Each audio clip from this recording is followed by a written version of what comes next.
नमस्कार, आप सभी का एचएन कैरियर इंस्टीट्यूट के यूट्यूब चैनल पर मैं Ajay Chaudhary class 10th math के आर्यभट्ट बैच में फिर से एक बार स्वागत करता हूं।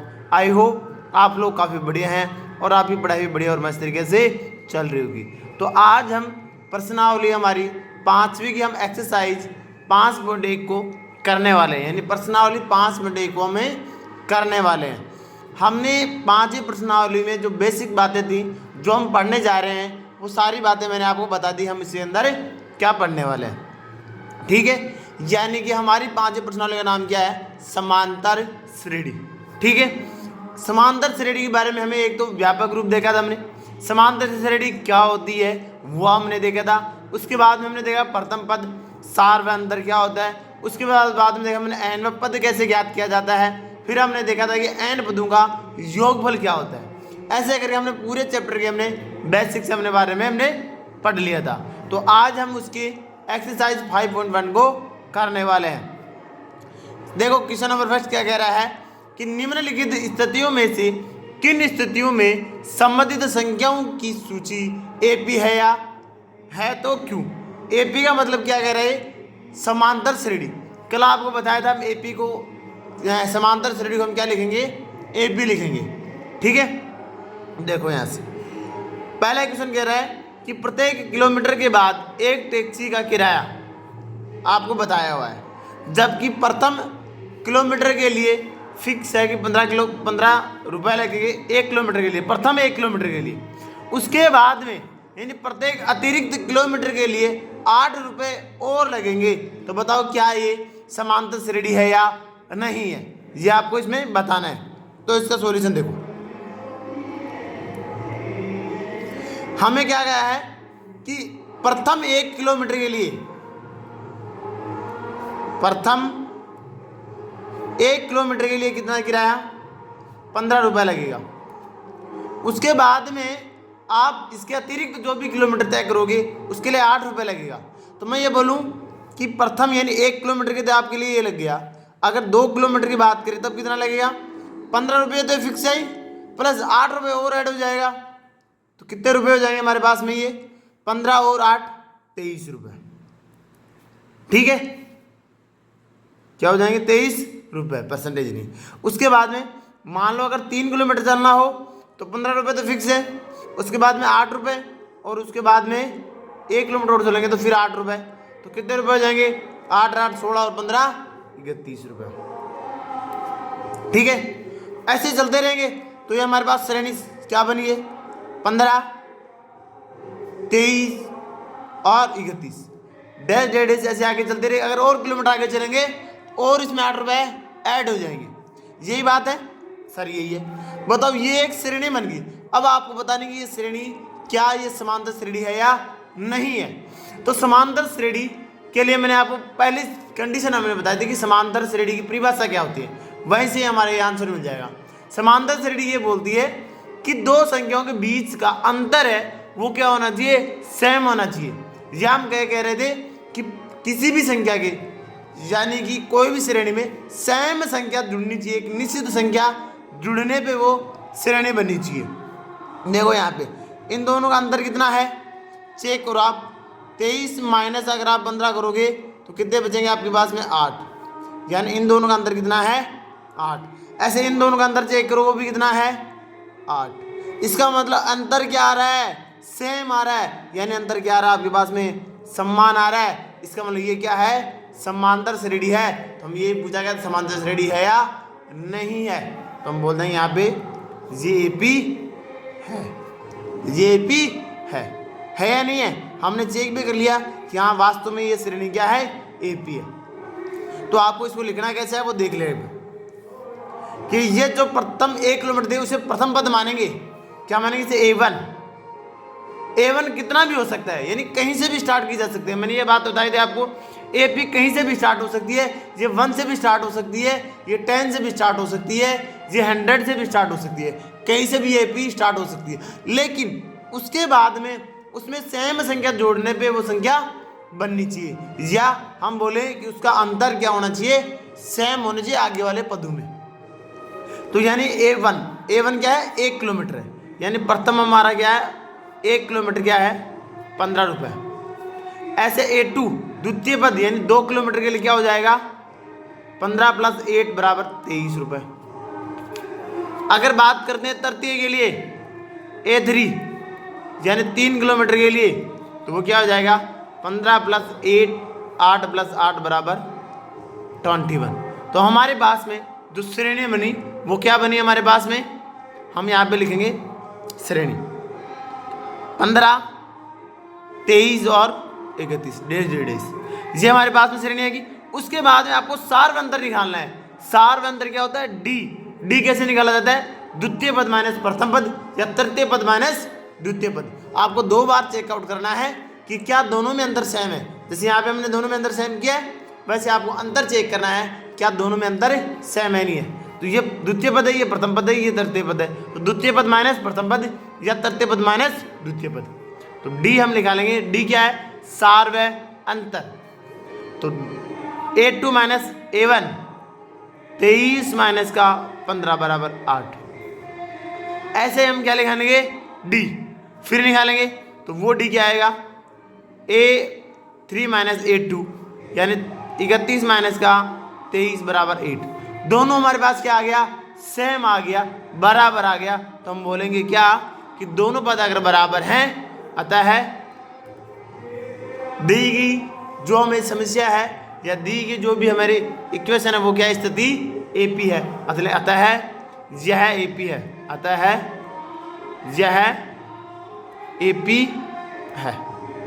ये इसका क्या हो गया आंसर। ठीक है, सभी क्वेश्चन में बस आपको ऐसा ही करना है। सेकंड क्वेश्चन देखो, सेकंड क्वेश्चन कह रहा है कि किसी बेलन की में उपस्थित हवा की मात्रा, यानी बेलन के अंदर हवा भरी हुई है, उसकी मात्रा के बारे में आपको बताना है। जबकि वायु निकलने वाला एक पंप लगाया हुआ है, उसमें प्रत्येक बार बेलन में शेष हवा का 1/4 भाग निकलता है। यानी कि मान लो अगर उसके अंदर 10 होता है तो 10 का 1/4 यानी मान लो 40 मान लो एक बार के लिए आप, ताकि आपको दिक्कत नहीं है। मान लो 40 अगर उसके अंदर हवा भरी हुई है, तो अगर उसमें 1/4 निकलेगी यानी कितनी भाग निकल जाएगी, उसमें 10 भाग निकल जाएगी।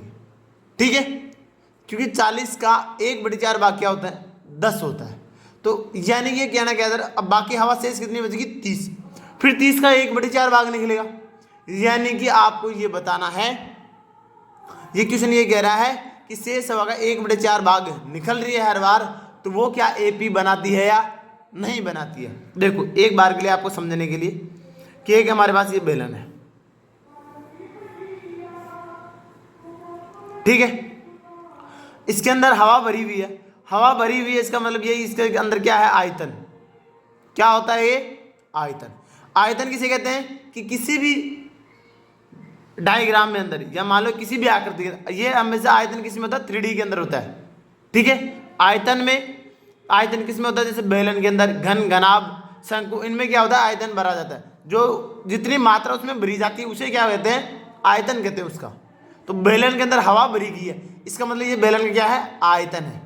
मान लो कि बेलन के अंदर हवा भरी हुई है, मान लो बेलन के अंदर आयतन भरा हुआ है, वो 32 लीटर मान लो, मिलीलीटर में होती है। ठीक है, 32 है, तो 32 का 1/4 भाग निकल जाएगी।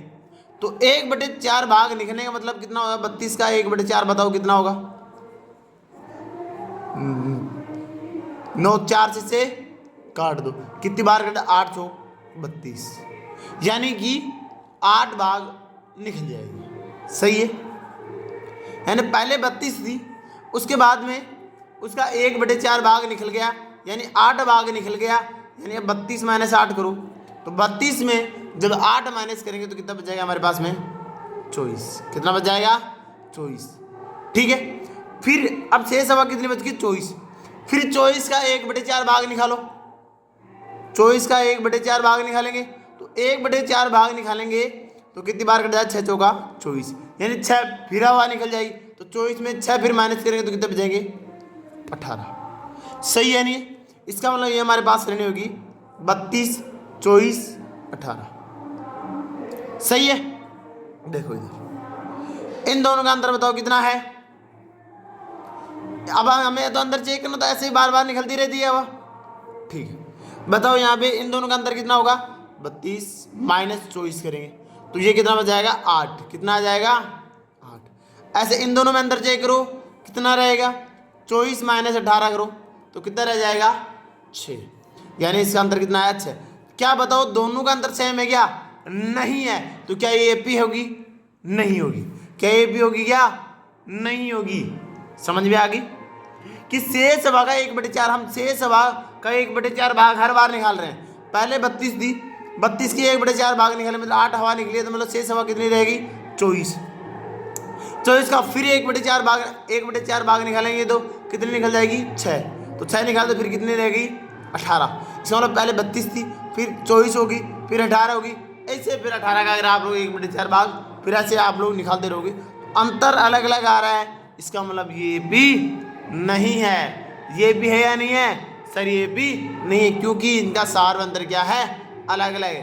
तो आप लोगों को इसको लिखना कैसे है, आपको इसकी मात्रा दी भी नहीं है तो आपको एक बार इसकी मात्रा मान लेनी है। आपको क्या करनी है, मात्रा मान लेनी है, ताकि आपको दिक्कत नहीं है। एक्स मान के भी करोगे तब भी आपको दिक्कत नहीं होगी, लेकिन अगर आप लोग संख्या मान के करोगे तो थोड़ा इजी रहेगा, कैलकुलेशन आसान रहेगी।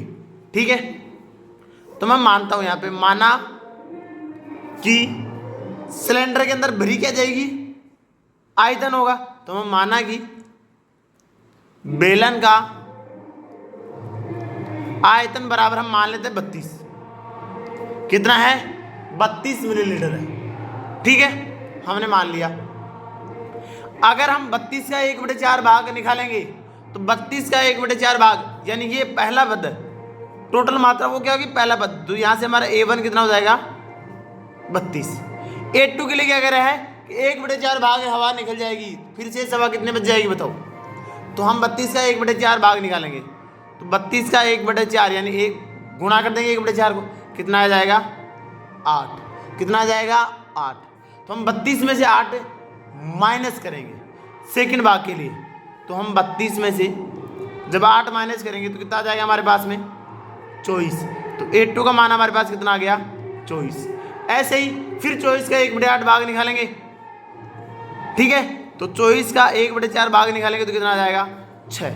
फिर हम क्या करेंगे, टोटल भाग कितना था, 24 में हम माइनस क्या करेंगे, 6। तो कितना बच जाएगा, 18। तो ये हमारे पास A3 कितना आ जाएगा, 18। तो हमारी श्रेणी बनी वो क्या बनी, 32, 24 और 18 ऐसे चलती रही। 3 ही पद निकालना, ज़्यादा आपको नहीं निकालना है, क्योंकि 3 पद निकालते हैं आपके पास 2 सारवंतर आ जाएंगे और 2 सारवंतर हम चेक करेंगे कि वो समान है या नहीं है। अगर 2 सारवंतर सेम है तो आगे वाले भी सारवंतर हमेशा क्या होंगे, सेम होंगे। अगर 2 सेम नहीं है तो आगे वाले भी सेम नहीं होंगे। ठीक है, यहाँ से हम सारवंतर निकालेंगे तो डी की वैल्यू निकालेंगे तो डी क्या होता है, D2 minus A2 minus A1। D निकालेंगे तो A2 माइनस का A1 वो कितना आ जाएगा, 24 माइनस 32 तो माइनस का 8। ठीक है, फिर डी निकालेंगे, ये D1 मान लो, D2 मान लो, ताकि आपको कंफ्यूज नहीं रहे। D2 निकालेंगे तो A3 माइनस का A2, 18 माइनस का 24। तो 18 माइनस 24 कितना जाएगा, माइनस का 6। दोनों क्या सेम है क्या, नहीं है, दोनों सेम नहीं है। तो हम बताएंगे कि D1 not equal to D2, अतः यह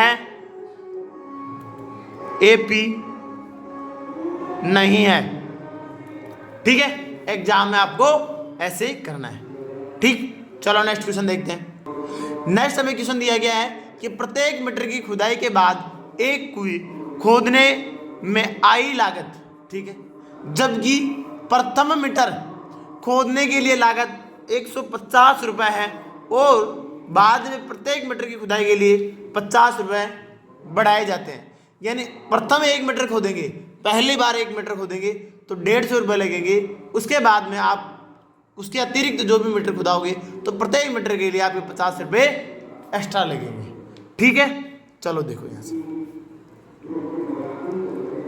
मान लो आपसे कुआं खुदाया जा रहा है तो उसमें 1 मीटर यानी प्रथम मीटर के लिए, तो प्रथम मीटर क्या होगी, प्रथम पद A1 मैं यहाँ पे लिख देता हूँ प्रथम मीटर। उसके लिए लागत कितनी है हमारे पास में, 150 रुपये, 150 रुपये।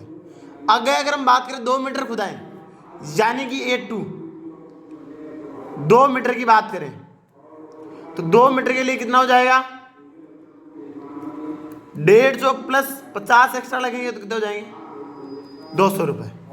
ऐसे अगर हम बात करें A3 की, यानी कि 3 मीटर के लिए, तो 3 मीटर के लिए लागत कितनी हो जाएगी, 150 1 मीटर के लिए प्लस 50 कितनी हो जाएगी, 250 रुपये। यानी कि हमारे पास एक श्रेणी बन गई, वो हो गई 150, 200, 250, 120, 2000 और 250। ये हमारे पास एक श्रेणी बन गई। अब इनका क्या करना, आपको सार अंतर चेक करना है, डी की वैल्यू लेनी है। तो डी वैल्यू निकालेंगे तो एक बार D1 निकालेंगे, एक बार आप निकालेंगे D2 निकालेंगे। अगर D1 निकालेंगे तो क्या करेंगे, A2 माइनस का A1, और D2 निकालेंगे तो A2 माइनस का A3 माइनस का A2। तो D1 निकालेंगे तो A2 माइनस का A1, यानी कि 200 माइनस का 150 कितना आई, 50। ऐसे ही जब अगर हम D2 निकालें तो A3 माइनस का A2 कितना हो जाएगा, 250 माइनस का 200 कितना आ जाएगा, 50। दोनों में अंदर क्या आ रहा है, सेम आ रहा है, तो हम लिखेंगे D1 इक्वल टू क्या है, D2 है, दोनों वैल्यू सेम है, अतः है यह AP है, यह एक समांतर श्रेणी है, क्योंकि इनका गैप, इनका सार अंतर क्या आ रहा है, समान आ रहा है। यही इसका क्या हो गया, आंसर हो गया। ठीक है, नेक्स्ट क्वेश्चन देखो। नेक्स्ट क्वेश्चन हमें दिया गया है कि खाते में प्रत्येक वर्ष मिश्र धन जबकि 10,000 रुपये की राशि 8% वार्षिक दर से चक्रवर्ती ब्याज की जमा की जाती है, तो बताओ क्या ये AP है या नहीं है। देखो इधर सबसे पहले कितना रुपए का हमने जमा कराया, 1000 रुपये, 10,000 रुपये। पहले एक बार के लिए हम इसे प्रथम पद को क्या मानते हैं, A1। तो A1 यानी हमने जमा कितना करवाया, 10,000 रुपये, वो ये हमारा क्या हो गया, प्रथम पद हो गया। सेकंड पद के लिए क्या करेंगे, 10,000 पे 8% वार्षिक दर के साथ चक्रवर्ती ब्याज लगेगा, यानी आपको 10,000 का 8% ब्याज निकालना है और वो जोड़ना है कि उसके बाद में उसका अमाउंट कितना हुआ। ठीक है, देखो 10,000 रुपये तो रहेंगे, उसके बाद में उसमें क्या जुड़ेगा, 10,000 का 8% का ब्याज जुड़ जाएगा। तो 10,000 का 8% का ब्याज क्या जाएगा, 10,000 गुणा 8/100। 10,000 का 8% क्या होगा, 8/100। 2 0 से 2 0 कैंसिल आउट, तो कितना हो गया, 10,000 प्लस 100 को जब 8 से गुणा करेंगे तो कितना हो जाएगा, 800। यानी कि हमारे पास अमाउंट कितनी हो जाएगी, 10,800 रुपये। ये हमारे पास क्या हो गया, A2।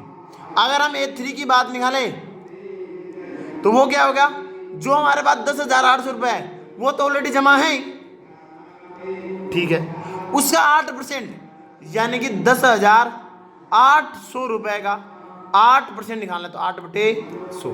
चक्रवर्ती ब्याज के अंदर क्या होता है, जो टोटल अमाउंट बनी है उसी पे ब्याज लगता है। अगर साधारण ब्याज होता है यहाँ पे, तो जो हमने शुरू में जमा कराया है, जो हमारा मूलधन होता है उसी पे ब्याज लगता है। यहाँ पे मिश्र धन पे ब्याज लगेगा, यानी कि जो टोटल अमाउंट बनती है उसके ऊपर ब्याज लगता है। तो टोटल हमारी अमाउंट हो जाएगी कितनी, 10,800। तो 10,800 का फिर 8% निकालेंगे, तो 2 0 से 2 0 फिर कैंसिल आउट, तो 10,800 प्लस 108 गुणा 8 करेंगे तो कितना हो जाएगा, 864। चलो यहाँ पे एक बार लिख दिया तो कोई बात नहीं, नीचे लिख देते हैं हम, 10,800 प्लस 864, 64 8। ठीक है, इसको इसे अंदर ऐड करो, कितना हो जाएगा ये, 64 8 8 16, 11,664 रुपये हो जाएंगे। ठीक है, यानी कि हमारे पास क्या गया, A3 आ गया। यहाँ पे हमारे पास श्रेणी बनाओ, तो श्रेणी क्या होगी, A1 का मान हो जाएगा हमारे पास 10,000, A2 का मान हमारे पास 10,800, A3 हमारे पास हो गया 11,664 रुपये, डे डे डे जैसी आगे चलती रहेगी। यहाँ से हम क्या निकालेंगे, सार्व अंतर निकालेंगे, यानी डी की वैल्यू निकालेंगे। तो डी हमारे पास क्या होगा, D1 हो जाएगा A2 माइनस का A1, यानी कि 10,000, 800 में माइनस करेंगे 10,000, तो हमारे पास कितना आ जाएगा, 800 रुपये। ठीक है, आगे वाला निकाल A2, जब D2 निकालेंगे तो A3 माइनस का A2, यानी 11,664 में माइनस करना आपको 10,800 रुपये। कितना हो जाएगा हमारे पास में, इसमें इसको माइनस करेंगे तो कितना हो जाएगा, 864 रुपये। दोनों का अंतर सेम है क्या, नहीं है सर, नहीं है तो हम बोलेंगे D2 not equal to D1, तो ये दोनों बराबर नहीं है तो लिख देंगे हम, अतः है यह AP नहीं है। ठीक है, ये इसका क्या हो गया आंसर। नेक्स्ट क्वेश्चन देखो, क्वेश्चन नंबर सेकंड देखो। क्वेश्चन नंबर सेकंड कह रहा है कि दी गई AP के प्रथम 4 पद लिखे, यानी कि आपको AP को 4 पद लिखने हैं, जबकि उसमें प्रथम पद A और सार्वंतर D आपको दिया हुआ है। अगर हमें A और D मिल जाएगा तो हम AP आराम से बता सकते हैं कि कितने भी पद की हमें पूछे। किससे बता सकते हैं, व्यापक रूप से। व्यापक रूप अगर आपको पता है समांतर श्रेणी का तो हम आराम से इजी वे में बता सकते हैं। देखो हमारे पास में A प्रथम पद दिया गया 10, D सार्वंतर हमें दिया गया कितना, 10। देखो इसका सॉल्यूशन, सबसे पहले हम लिखेंगे कि समांतर श्रेणी यानी AP का व्यापक रूप क्या था, जो हमने कल बताया था। तो AP का व्यापक रूप क्या होता है, यानी पद कैसे होते हैं, पहले होता A, उसके बाद में क्या A प्लस का D, उसके बाद में क्या होता है A प्लस का 2D, उसके बाद में क्या होता है A प्लस का 3D, ऐसे चलता रहता है। लास्ट में हमारे पास होता है A plus n minus 1 into D, ये होता है। लेकिन हमें कितना पद पूछे, सिर्फ 4 पद बताने हैं, 1 2 3 और 4 ही पद बताने हैं। प्रथम पद को बोलेंगे हम A1, द्वितीय पद को बोलेंगे हम A2, तृतीय पद को मान लेते हैं A3, चतुर्थ पद को मान लेंगे A4। तो A1 तो क्या होगा A ही हो जाएगा, A2 क्या होगा A प्लस का D हो जाएगा, A3 क्या होगा A प्लस का 2D हो जाएगा, और A4 क्या होगा A प्लस का 3D होगा। तो जब A1 की बात करें तो A1 तो क्या होगा A ही होगा, और A का मान हमें दिया हुआ कितना है 10। A2 का मान क्या होगा A प्लस का D, तो A का मान 10 है, D का मान भी 10 है, तो कितना हो जाएगा 20। ऐसे ही जब A3 का पद निकालें तो A प्लस का 2D, यानी 10 प्लस 2 गुणा 10 कितना हो जाएगा 10 प्लस का 20, यानी कितना हो जाएगा 30। जब हम अगर हम A4 निकालें तो कितना होगा A प्लस का 3D, यानी 10 प्लस 3 मल्टीप्लाई 10 इक्वल्स टू 1 प्लस 30 इक्वल्स टू 40। हमें 4 ही पद बताने थे तो चारों हमने पद निकालने हैं, अतः हमारे पास में जो AP बनेगी वो क्या बन जाएगी, अतः AP के प्रथम 4 पद क्या होंगे 10, 20, 30, 40। कितना सिंपल है, A1 10, A2 20, A3 30, A4 40। ये इसका क्या हो गया आंसर हो गया। बस आपको ये फॉर्मूला पता होना चाहिए। यहाँ तक आपको फॉर्मूला पता है, ए का मान ऑलरेडी आपको दिया हुआ मिलेगा, डी का मान आपको ऑलरेडी दिया हुआ मिलेगा, इसमें रखो और हमें समांतर श्रेणी मिल जाएगी। चाहे आपको कितने पद की दे, आपको यहाँ पे 4 पद की दी है तो हमने 4 पद तक ही निकाला है। ठीक है, नेक्स्ट क्वेश्चन देखो। नेक्स्ट क्वेश्चन का हमारे कह रहा है कि जो ए है वो हमारे पास है कितना माइनस का 2, जो हमारे पास डी है वो कितना है 0 है। तो आप लोग समांतर श्रेणी के प्रथम 4 पद निकालो। देखो प्रथम पद क्या होता है ए, पहले से मानक रूप लिखेंगे, हमेशा आपको मानक रूप लिखना ताकि आपको कंफ्यूजन नहीं रहे, आपको याद भी रह जाए। एपी का व्यापक रूप क्या होता है, ए प्रथम पद, ए प्लस का डी द्वितीय पद, ए प्लस का 2D तृतीय पद, ए प्लस का 3D फोर्थ पद। 4 पद तक ही लिखना है। चलो आगे एक बार और लिख देते हैं, ए प्लस का n माइनस का 1 इंटू डी। ये इसका क्या होता है व्यापक रूप होता है। तो A1 तो क्या होगा A होगा, A हमारे पास कितना है माइनस का 2। ऐसे जब A2 की बात करें, A2 क्या होगा A प्लस का D। तो माइनस का 2 प्लस का 0 कितना हो जाएगा, माइनस का 2। A3 की बात करें तो वो कितना हो जाएगा, A प्लस का 2D, यानी माइनस का 2 प्लस का 2 गुणा 0, 2 को 0 से गुणा करो तो माइनस का 2 प्लस का 0 यानी कितना हो जाएगा, माइनस का 2। ऐसे जब A4 की बात करें तो A4 क्या होगा, A प्लस का 3D, यानी माइनस का 2 प्लस 2 3 गुणा 0, यानी माइनस का 2 प्लस का 0 बराबर माइनस का 2 आता है। हम लिख देंगे AP के प्रथम 4 पद क्या होंगे, प्रथम पद कितना है, माइनस का 2, द्वितीय पद भी माइनस का 2, तृतीय पद भी माइनस का 2, चतुर्थ पद भी माइनस का 2। कितना भी निकालो हमेशा माइनस का 2 ही आएगा, क्योंकि सार्वंत्र क्या है, 0 है, यानी कि कोई भी संख्या इसमें जुड़ नहीं रही है। जब जुड़ नहीं रही तो वो सेम ही संख्या है। तो आपको घबराना नहीं है कि जब सेम ही संख्या आ रही है तो क्या सर वो AP है या नहीं है, हाँ वो बिल्कुल AP है। कल हमने इस बेसिस पे एक क्वेश्चन भी किया था, एग्जाम्पल भी मैंने आपको करवाया था कि अगर सेम संख्या होती है तब भी वो क्या होती है, एक AP होती है, क्योंकि उनका बीच का अंतर मान लो या सेम संख्या जोड़ना मान लो, वो क्या होती है, एक निश्चित होती है, वो क्या होती है, एक समान होती है। ठीक है, आगे वाला क्वेश्चन देखो। यहाँ पे हमें A का मान दिया गया 4, D का मान दिया गया माइनस का 3, हमें AP ज्ञात करनी है प्रथम 4 पदों के लिए। तो सॉल्यूशन देखो, इसका सॉल्यूशन क्या होगा, AP का व्यापक रूप, AP का व्यापक रूप क्या होता है, A प्लस का D, A प्लस का 2D, A प्लस का 3D। ठीक है, तो A1 प्रथम पद क्या हो जाएगा, A यानी 4, A2 कितना होगा, A प्लस का D कितना हो जाएगा, 4 प्लस माइनस का 3, तो माइनस का 3 और प्लस का कितना हो जाएगा, माइनस का, तो माइनस का 3 यानी माइनस का प्लस का क्या आ जाएगा, 1 आ जाएगा। जब A3 निकालें तो A प्लस का क्या होगा, 2D, यानी 4 प्लस 2 गुणा माइनस का 3, तो 4 माइनस को प्लस से गुणा करेंगे तो माइनस और 3 दूनी 6 माइनस में 2 करेंगे तो कितना आ जाएगा, माइनस का 2। अगर हम A4 की बात करें तो A प्लस का 3D, यानी 4 प्लस 3 मल्टीप्लाई माइनस का 3, 4 माइनस प्लस माइनस को मल्टीप्लाई करें तो माइनस बनेगा, और 3 जा 9, 3 में अगर 9 में अगर 4 सब्ट्रैक्ट करेंगे तो हमारे पास कितना बचाएगा, माइनस का 5। तो आता है हमारे पास प्रथम 4 पद क्या है AP के, आता है AP के प्रथम 4 पद क्या होंगे, प्रथम हमारे पद 4 है, द्वितीय पद हमारे पास 1 है, तृतीय पद हमारे पास माइनस का 2 है, चतुर्थ पद हमारे पास माइनस का 5 है। ठीक है, ये इसका क्या हो गया, आंसर हो गया। नेक्स्ट क्वेश्चन देखो, 4th हमारे पास क्वेश्चन है, प्रथम पद माइनस का 1 है और D हमारे पास वो कितना है, 1/2।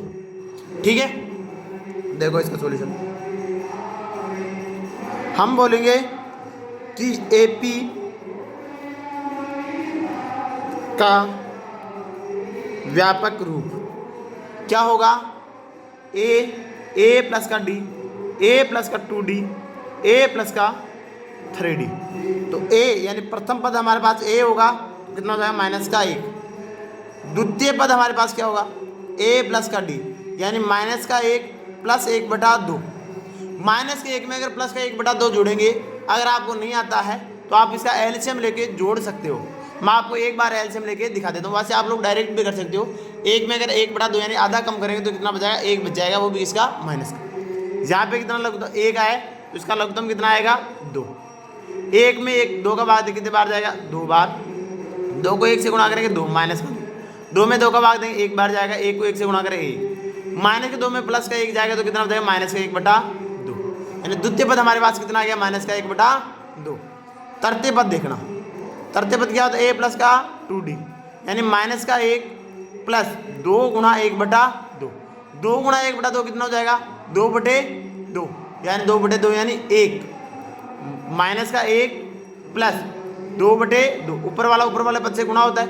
या मैं बोलूँ यहाँ से यहाँ डायरेक्ट आप काट के भी कितना बना सकते हो, इसको 1 बना सकते हो, या 2 के अंदर भाग देंगे तो कितना जाएगा, 1 जाएगा। तो माइनस का 1 प्लस का 1, यहाँ पे आप इसको डायरेक्ट काट के प्लस का 1 लिख सकते हो।